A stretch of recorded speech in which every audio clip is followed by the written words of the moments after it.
Hello students, आज हम करेंगे example fifth of exercise third of chapter first, that is motion along a plane curve. तो सबसे पहले we will discuss its statement, that is a particle is moving in a parabola P square is equal to A R with uniform angular velocity about the focus. यहाँ पर जो parabola की equation है P square is equal to A R, P और R में जब equation होती है तो वो इक्वेशन पैडल फॉर्म में होती है। तो ये क्या है, पैराबोला की equation in the pedal form है। और साथ में क्या दिया हुआ है, यूनिफॉर्म एंगुलर वेलोसिटी। जो एंगुलर वेलोसिटी है वो यूनिफॉर्म है, means D theta by D T constant होगा। ठीक है, अब हमें फाइंड आउट क्या करना है, prove that its normal acceleration at any point is proportional to the radius of curvature of its path at the point. Clear है। तो जो नॉर्मल एक्सेलरेशन का रिलेशन देखेंगे हम रेडियस ऑफ कर्वेचर के साथ। और रेडियस ऑफ कर्वेचर क्या होता है, रेडियस ऑफ कर्वेचर जिसको हम रो से रिप्रेजेंट करते हैं। क्लियर है। रो मीन्स आपके पास यहाँ पे जो रो होता है जिसको पैडल फॉर्म में यहाँ यूज करेंगे वैसे होता है D S by D psi, but हम यहाँ पर एस के फॉर्म में नहीं है। हमारा जो जो इक्वेशन है पैराबोला की वो पैडल फॉर्म में है। तो यहाँ पर जो रो की वैल्यू होती है R D R by D P. Clear है। तो अब हम क्या करेंगे, फर्स्ट स्टेटमेंट क्लियर होगी, हम इसका प्रूफ करते हैं। ठीक है, इसका प्रूफ देखो बहुत इजी है। पार्टिकल क्या दिया हुआ है, पार्टिकल मूव कर रहा है पैराबोला में। तो parabola equation in pedal form that is P square is equal to A R. Clear, ये पैराबोला की इक्वेशन है। साथ में गिवन है यूनिफॉर्म एंगुलर वेलोसिटी। ठीक है, uniform angular velocity D theta by D T uniform है एंगुलर वेलोसिटी। तो एंगुलर वेलोसिटी हम यूनिफॉर्म वाली लिख दे, angular velocity D theta by D T constant होगा, तो हमने इसको नाम दे दिया लैम्डा का। क्लियर। अब radius of curvature in pedal form, pedal form में रेडियस ऑफ कर्वेचर रो किसके इक्वल होती है, जब हम सिंपल एस टी में जब इक्वेशन लेते हैं तो उस फॉर्म में जो रेडियस ऑफ कर्वेचर होती है D S by D psi, but यहाँ जब पैडल फॉर्म में radius of curvature rho is equal to होता है R D R by D P. Clear. अब D R by D P की वैल्यू हम यहाँ से फाइंड आउट कर सकते हैं। अगर इक्वेशन 1 को डेरिवेटिव करें with respect to R and P, तो D R by D P क्या हो जाएगा 2p बाई ए। तो D R by D P की वैल्यू इक्वेशन 1 से पुट कर दी 2p बाई ए। क्लियर है। अब हमारे पास जो एंगुलर वेलोसिटी होती है D theta by D T वो होती है V P by A R square. यहाँ पर ये v है जो वो लीनियर वेलोसिटी है D S by D T. Clear है। तो यहाँ से अगर v की हम वैल्यू फाइंड आउट करें तो v की इसके इक्वल होगा v is equal to R square इस साइड ले आएंगे, p डिनोमिनेटर में हो जाएगा, तो R square P into D theta by D T. Clear. अब R square by P D theta by D T की वैल्यू हमारे पास कांस्टेंट दी हुई है लैम्डा यहाँ से, तो हमने D theta by D T is equal to lambda. तो यहाँ से v की वैल्यू आ गई R square by P D theta by D T, that is R square lambda by P. और नॉर्मल, अब हमें जो स्टेटमेंट में दिया हुआ है नॉर्मल एक्सेलरेशन और रेडियस ऑफ कर्वेचर का रिलेशन, तो नॉर्मल एक्सेलरेशन का फॉर्मूला होता है वी स्क्वेयर बाई रो, या rho means radius of curvature. तो normal acceleration by radius of curvature हम लिखे, तो नॉर्मल एक्सेलरेशन का value P square by rho by rho, तो it becomes V square by rho square. Clear. अब v की value हम यहाँ से पुट कर लेंगे जो फाइंड आउट की, v is equal to R square lambda by P, that is R square lambda by P whole square. और रो की वैल्यू हमने यहाँ से फाइंड आउट की थी, that is 2p r by A, तो that is 2p r by A whole square कर दिया। क्लियर है। अब जब इस इक्वेशन को हम ओपन करेंगे तो ये बनेगा raised power 4 lambda raised square by P square, यहाँ से 2 का square 4 P square R square by A square, ये ऊपर चला जाएगा। क्लियर है। तो इसको जब हम लिखेंगे इस फॉर्म में तो आपके पास आंसर आएगा एंड में lambda square A square by R square 4 by 4 A square R square. यहाँ पे p जो है p की वैल्यू p स्क्वेयर की वैल्यू यहाँ से पुट कर देंगे ए आर। जब ये पुट करेंगे तो सॉल्व करने के बाद इसकी वैल्यू आएगी lambda square by 4 that is constant. तो normal acceleration by radius of curvature क्या हो जाएगा, कांस्टेंट हो जाएगा। It means normal acceleration is proportional to radius of curvature. ठीक है। अब हम करते हैं sixth example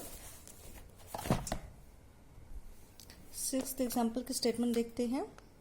Prove that if the tangential and normal acceleration of particle describing a plane curve be constant throughout the motion, the angle psi through which the direction of motion turns is given by psi is equal to a log 1 plus bt। ठीक है, हमें prove करना है psi is equal to a log 1 plus bt। ठीक है, sixth example में। और given क्या है, गिवन क्या है, the tangential and normal accelerations of a particle describing a plane curve be constant through the motion। Clear है? तो यहाँ पर टेंजेंटिकल और नॉर्मल एक्सेलरेशन कांस्टेंट दिया हुआ है, हमें फाइंड आउट करना है psi is equal to A log 1 plus B T. Means हमें इक्वेशन फाइंड आउट करनी है कर्व की, और वो इक्वेशन भी साई और टी में हो। ठीक है, तो हम जो गिवन है उसका यूज करेंगे।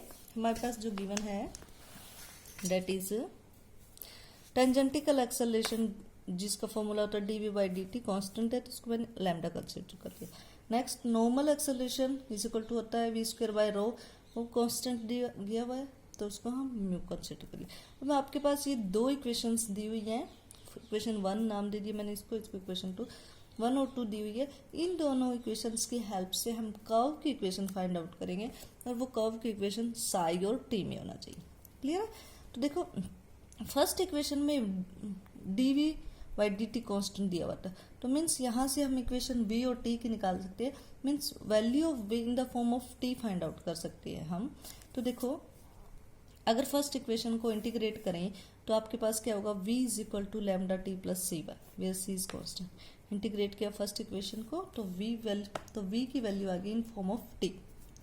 ठीक है, अब हम सेकेंड इक्वेशन को देखो, सेकेंड इक्वेशन को लेकर एक इक्वेशन ऑफ कर्व बनाएंगे, और वो इक्वेशन ऑफ कर्व होगी साई और टी में। तो हम कोशिश करेंगे जो टर्म्स है वो साई और टी में रहे। इसके लिए हम क्या करेंगे, थोड़ा सा चेंज करेंगे। वी स्क्वायर को लिख दिया मैंने वी इंटू में वी, जैसे वी स्क्वायर को वी इंटू में वी। अब एक वी तो एज इट इज रहने दिया, ठीक है, और दूसरा वी जो है उसको हम लिख दें D S by D T. ठीक है, देखो v D S by D T. अब रो की जो वैल्यू होती है हमें पता है D S by D psi होती है। ठीक है, तो रो की value D S by D psi is equal to constant दिया हुआ। अब हम क्या करें, यहाँ से डी एस कैंसिल करके हमारे पास क्या वैल्यू आएगी, डी साई ऊपर चला जाएगा, D psi by D T V D psi by D T is equal to P. तो ये इक्वेशन आ गई साई टी और वी में, बट हमें इक्वेशन चाहिए साई और टी में। तो ये जो v है, v की वैल्यू हम t में जो ऊपर हमने यहाँ से फाइंड आउट की, इसको इक्वेशन में 3 दे दूँ तो 3 इक्वेशन से v की वैल्यू t में ली है, तो ये v की वैल्यू यहाँ पुट कर देंगे t में। ठीक है, तो D psi by D T क्या हो गया, म्यू बाई ये v जो नीचे आया v की वैल्यू t के फॉर्म में लिख दी। अब हमारे पास क्या है, जो इक्वेशन है वो साई और t में हो गई। तो इस साई और t में जो इक्वेशन है, अब इसको इक्वेशन को जब इंटीग्रेट करें हम साई और टी में, तो आपके पास इस टाइप की इक्वेशन आ जाएगी। नेक्स्ट हम इस C2 ये जो कांस्टेंट है, तो कांस्टेंट को अगेन सॉल्व करेंगे। इसके लिए क्या किया, इनिशियली जब t 0 होएगा तो ऑब्वियसली साई 0 होएगा। ये वैल्यू जब t is equal to 0 psi is equal to 0 यहाँ पुट करें इस इक्वेशन 4 में, तो आपके यहाँ से c की वैल्यू आ जाएगी, सॉरी C2 की वैल्यू आ जाएगी। इसकी C2 की वैल्यू जब हमने यहाँ पुट कर दी तो जो इक्वेशन 4 है इस फॉर्म में आ गई। तो इसको सॉल्व करने के बाद साई आपका आ गया a log 1 plus B T. ठीक है, और यही हमें प्रूव करना था। क्लियर है? तो आपके पास यहाँ इक्वेशन साई और टी में आ गई। अब हम करेंगे एग्जाम्पल 7। एग्जाम्पल 7 इजी है, इसका प्रूफ ज़्यादा टफ नहीं है। ठीक है, मैं स्टेटमेंट डिस्कस करते हैं। Let's discuss first statement, that is a particle moves in A catenary. Particle एक कैटनरी में मूव कर रहा, मीन्स जो पार्टिकल की कर्व है वो दे दिया आपको S U equal to C tan psi. ठीक है, पार्टिकल की आपके पास कर्व आ गई है, एस और साई की फॉर्म में है वो कर्व। तो आप लिख सकते हो कि पार्टिकल की कर्व जैसे लिख दी, S is equal to C tan psi. ठीक है, नेक्स्ट क्या है, the direction of its acceleration at any point makes equal angles with the tangent and normal to the path at a point. जो इसका जो एक्सेलरेशन है वो बनाता है, अगर मैं कंसिडर कर लूँ इसका एक्सेलरेशन f है, तो जो डायरेक्शन ऑफ एक्सेलरेशन है वो मेक्स बनाता है equal angle with tangent and normal. Clear clear है। तो टेंजेंट एक्सेलरेशन और नॉर्मल एक्सेलरेशन के साथ f जो एक्सेलरेशन है वो इक्वल एंगल्स कंसिडर कर रहा है। तो देखो अगर इसका एक्सेलरेशन को कंसिडर कर ले हम, एक्सेलरेशन जो है उसको कंसिडर कर ले f। तो f क्या है, इक्वल, अगर एंगल थीटा बनाता, इक्वल एंगल बनाता है, तो इक्वल एंगल मीन्स नॉर्मल और टेंजेंट के बीच में एंगल 90 का होता है। तो आपके पास क्या होता है, जैसे इस टाइप से कर्व है, इस टाइप से कर्व है, तो ये कर्व का टेंजेंट होता है, इस टाइप से ये टेंजेंट होता है, और इस टेंजेंट के परपेंडिकुलर नॉर्मल, ये टेंजेंट है और ये नॉर्मल है। नॉर्मल क्या होता है, परपेंडिकुलर टू टेंजेंट। तो एफ एक्सेलरेशन आपका इस टाइप से होगा, जो ये एफ एक्सेलरेशन की डायरेक्शन है, तो ये यहाँ भी π/4 एंगल बनाएगा, फिर इक्वल एंगल बना रहा है, तो यहाँ भी π/4, तभी इक्वल एंगल्स होंगे। यहाँ एंगल और यहाँ एंगल दोनों सेम हो गए। नॉर्मल के साथ भी एंगल π/4 हो गया, एफ का टेंजेंट के साथ भी एंगल π/4 हो गया। तो एफ हम लिख सकते हैं F cos theta that is π/4 is equal to tangent acceleration. Tangential acceleration का फॉर्मूला होता है, हम लिख सकते हैं d2s/d, ये लिख सकते हैं, लिखा हुआ जैसे बुक में v/dv/ds। इट मीन्स ये कहाँ से आया, ये आया है आपका जो फॉर्मूला है, हम लिख सकते हैं ना dv/dt से। एक्चुअली क्या होता है, ये dv/dt होता है, तो इसको हम ऐसे ब्रेक कर लेते हैं, dv/ds इंटू ds/dt। क्लियर है। तो वो dv/ds एज इट इज रह गया और ds/dt को v ले लिया। क्लियर है। ये dv/ds तो एज इट इज रह गया और ds/dt है, ये क्या होता है, v होता है। तो s cos π/4 जो dv/dt होता है उसको सीधा लिख लिया v dv/ds।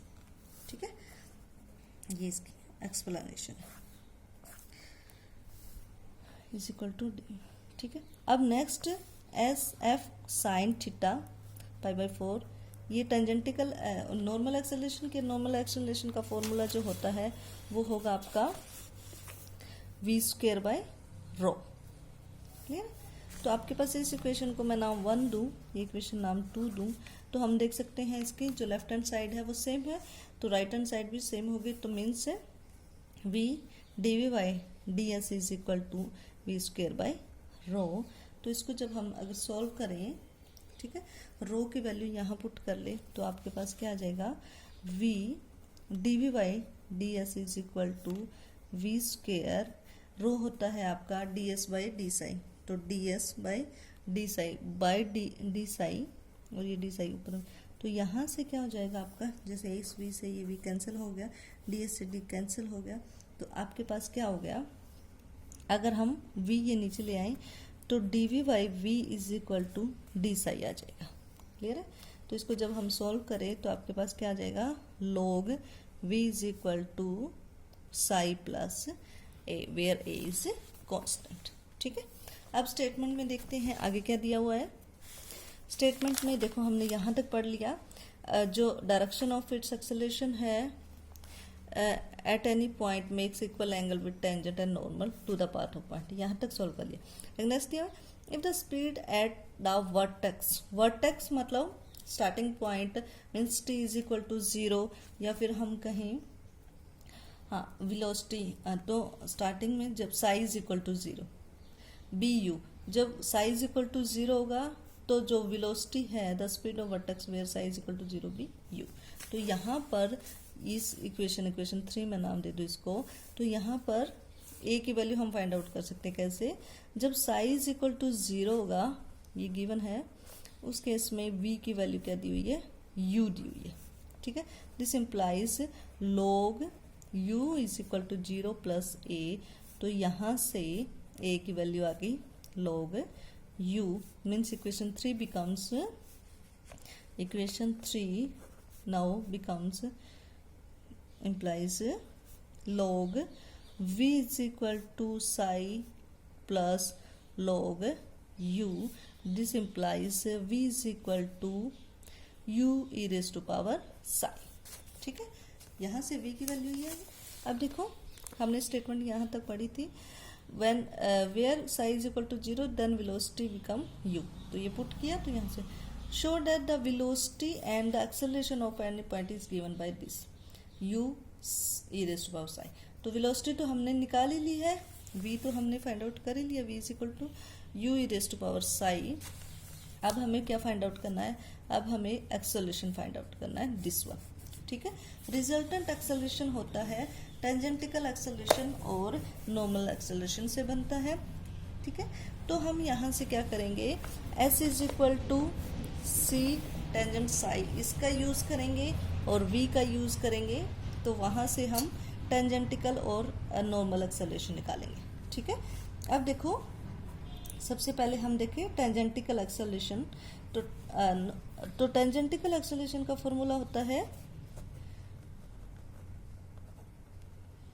एक्सेलरेशन होती है आपके पास d2s बाई dt कर दूँ, या जैसे कि हमने यहाँ यूज़ किया है v dv by ds। Clear है, तो v की वैल्यू तो यहाँ से होगी और dv बाई ds की वैल्यू हम यहाँ से फाइंड आउट करेंगे। v का derivative with respect to s करेंगे, v का डेरिवेटिव जब विद रिस्पेक्ट टू s करें तो यहाँ पर क्या होगा, जो डेरिवेटिव होगा D psi by D S भी होगा, फिर D S by D Sai इसका डेरिवेटिव करके भी इसका यूज करें। ठीक है, इसके लिए क्या करें, अब D we by D S निकालना है, तो D we by D S क्या होगा, यहाँ से देखो v आपके पास ये है, तो D we by D S हो जाएगा u E raise to power psi into में D psi by D S. अब इस इक्वेशन से D S by D psi find out करेंगे। नाउ इसको मैं इक्वेशन ए दे दूं, by A D S by D psi क्या होगा, सी टेंजेंट का क्या होता है, टेंजेंट का डेरिवेटिव होता है सीकेंड स्क्वायर साई। ठीक है, तो यहाँ से d psi by D s का हो जाएगा 1 by C second square psi, तो ये वैल्यू यहाँ पुट कर लेंगे, तो D we by D s आ गया आपका u e raise to power psi by c second square psi. क्योंकि देखो ये d S by D psi निकाला है और यहाँ d psi by D s है, इसलिए d psi by D S by D Sai का रेसिप्रोकल हो जाएगा, तो ये वैल्यू पुट कर दी। ठीक है, तो डी बाई डी एस की वैल्यू ये होगी, v की वैल्यू ये है, तो ये हम वैल्यू। अब टेंजेंटिकल तो एक्सेलरेशन तो हम निकाल लेंगे। अब नॉर्मल एक्सेलरेशन फाइंड आउट करना हो तो नॉर्मल एक्सेलरेशन क्या होता है, तो है v square by rho, that is v square by rho की वैल्यू क्या होती है D S by D psi, d S by D psi. तो वो अगेन क्या हो जाएगा आपके पास, v की वैल्यू हम यहाँ से पुट करें u E raise to power psi का whole square by rho, rho की value D S by D psi वो यहाँ से निकाल लिया हमने, that is D S by D psi C second square psi. ठीक है, ये आ गया, ऊपर सेकेंड को ऊपर लेके जाओ तो कोस, तो ये नॉर्मल एक्सेलरेशन होगी और टेंजेंटिकल एक्सेलरेशन v की value u E raise to power psi D we by D S जो हमने यहाँ से निकाला था, ये u E raise to power psi by C second square psi यहाँ से। तो ये टेंजेंटिकल और नॉर्मल एक्सेलरेशन निकाल ली, तो यहाँ से आपकी रिजल्टेंट एक्सेलरेशन हो जाएगी। क्लियर, तो इस टाइप से आप 7th एग्जाम्पल कर सकते हो। 8th एग्जाम्पल भी आप ट्राई करना, इजी है, अगर कोई डाउट हो तो मैं एक्सप्लेन कर दूँगी। क्लियर, इजी है, ज़्यादा टफ नहीं है। अब इसमें से क्वेश्चंस 1/3 ये जो 8th एग्जाम्पल है ये भी इजी है। यहाँ पर क्या हुआ है, पार्टिकल साइक्लोइड में मूव कर रहा है, makes with normal angle equal to which the tangent to cycloid at the point makes with tangent at the vertex and is in the same sense. ठीक है, इसी टाइप से दिया हुआ जैसे 7th एग्जाम्पल है, आप ट्राई करना, फिर इसके क्वेश्चंस भी ट्राई करना।